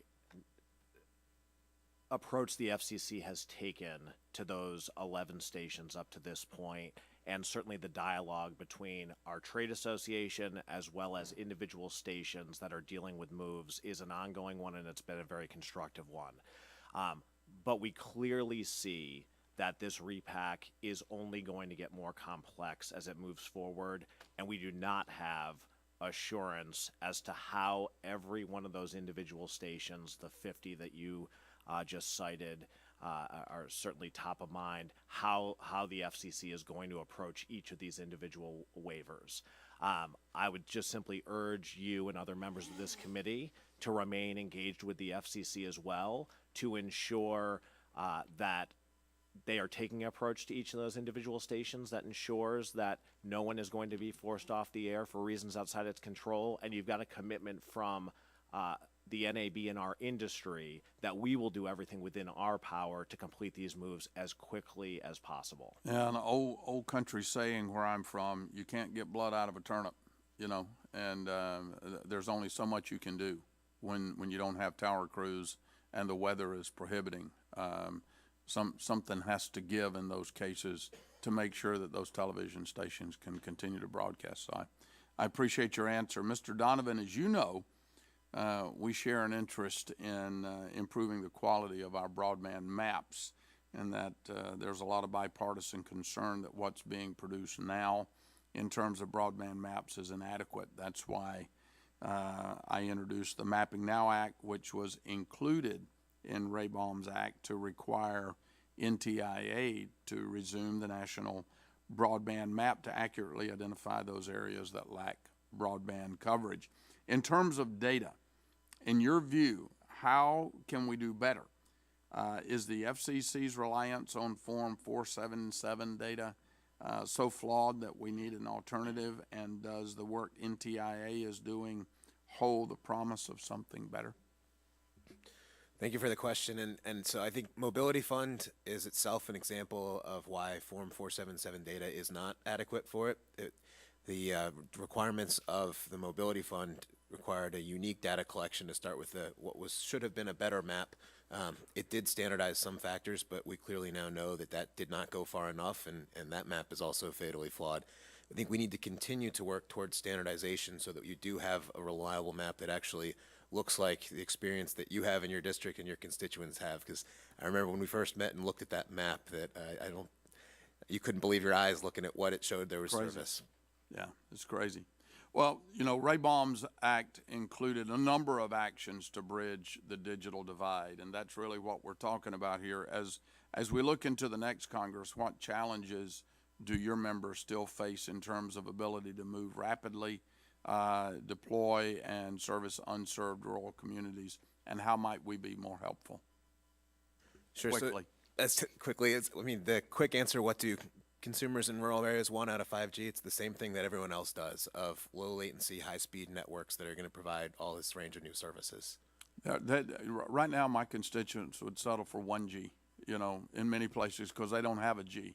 5 is good, but we've got places where we have nothing. Thank you. Gentleman yields back. Mr. Long, you're recognized.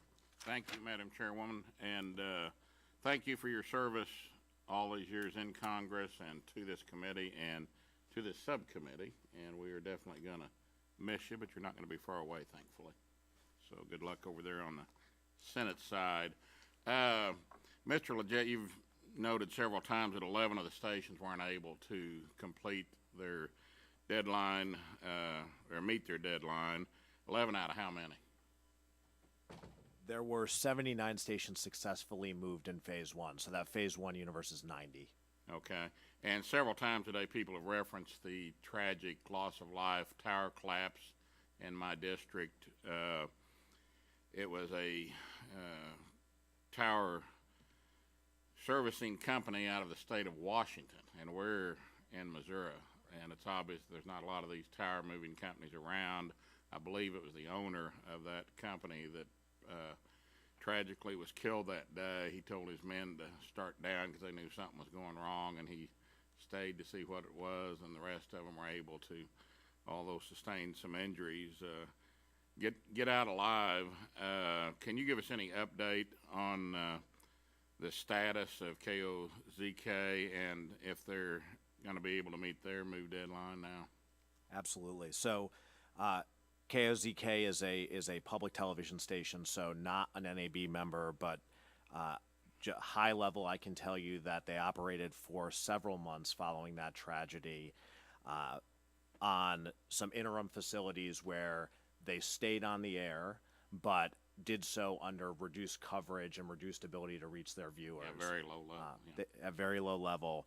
They have been able, they were a phase one, KOZK was a phase one move, and the station technically was able to meet its phase one move deadline. It is currently engaged in a tower share that enables it to reach the vast majority of its listeners, but that is a temporary and not a long-term solution. But as far as the repack process is concerned, they were able to successfully change frequencies, which frankly is amazing given the horrific circumstance. The wireless industry is a job multiplier, and studies say it generates more than $400 billion in U.S. spending, and is expected to contribute $1 trillion to North American economy annually by 2020. Those are huge numbers, but there's a hitch. Wireless operators need spectrum to deploy service, of course, and one of the key bands, the 600 megahertz band, is undergoing the 39-month transition from from broadcast to broadband use. And I know that people that had purchased some of the broadcast band or broadband to turn into broadband are waiting patiently.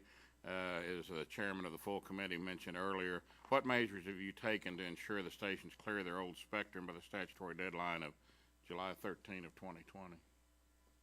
Well, thank you for the question, and all those statistics point to the fact that delays in this repack schedule do have real-world consequences as well. So we want to make sure that we can find ways to safely complete this and make sure we can stay as much on track as possible. I think the fact that all the waivers were granted and that progress has continued does speak highly of the work that the Incentive Auction Task Force has done and Congress before that to make sure to build something into the system, knowing that the plan isn't always going to go exactly according to plan, to build in some elasticity there to deal with things through the waivers and through other processes. And so we will continue to see that moving forward. Carriers have also taken steps to assist broadcasters, including funding additional manufacturing capabilities so you could ramp up beforehand to manufacture the antennas needed, as well as working in particular with public broadcasters. One of our members, T-Mobile, has gone through many efforts to make sure that where they can repack early, they're providing them the assistance that they need to be able to do so. So we want to continue to work collaboratively with the broadcasters to make sure that we can put this spectrum to use as soon as possible. Okay, you answered part two of my question in that interlude, so I appreciate it very much, and Madam Chair, I yield back. Gentleman yields back. Ms. Brooks, you're recognized. Thank you, Madam Chair, and I too want to congratulate you on moving to the other side of the Capitol, but we are definitely going to miss you and look forward to your leadership over in the Senate on these same issues, because when I think about what you and our ranking member today, but soon to be chairman of this committee, accomplished with the passage of the Rayburn Act and signed into law earlier this year, it's a critically important piece of legislation, and I'm really proud of your leadership and look forward to working with you as well, Mr. Doyle, in the future Congress. I would like to focus very briefly on Firstnet and Ng911, and I know this question's for you, Mr. Cohen. You've been a strong supporter of Firstnet, and I know that APCO certainly has been led efforts among the public safety associations to ensure that this legislation became a reality and that FirstNet became a reality. And since it's been deployed, how would you gauge how FirstNet and AT&T are performing? What have we learned about the role FirstNet's played in the recent emergencies, specifically Hurricane Michael? And how has BAUM'S Act helped further the implementation and goals of FirstNet? Thank you for the question. We're very pleased thus far with the progress of FirstNet and its partner AT&T.